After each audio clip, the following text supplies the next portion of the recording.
Ito mga kapatid, mga pantawag po ng mga sa mga espiritu. Yung kukulang mambaba. Yan.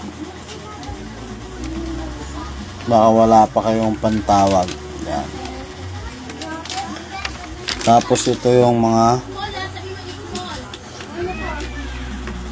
para hindi makapagtago ang espiritong mamiminsala.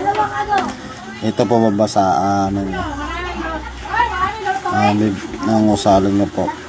Sadak-sidak-sidim onin pasim onom jom in pasimisus. Yan po, para hindi siya makatago. 3 times siya babasahin po yan, ha. Yan.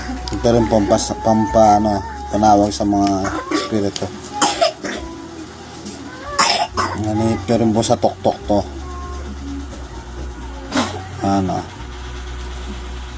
Panawag sa lahat ng mga masamang espiritu. So, hiom, hauni, hiamo. Ayan. Ito po yan sa tuktok. Tapos ito po yung mga mga pampasuko. Ayan, pampasuko po yan. Ito. Ayan.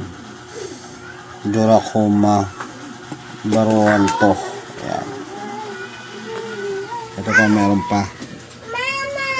Ayan. Sinod spirit. Ayan.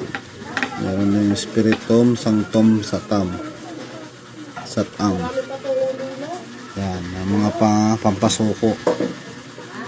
Pwede nyo pong ihipin sa mga sa pang-ipit nyo po, nakaipit na kayo.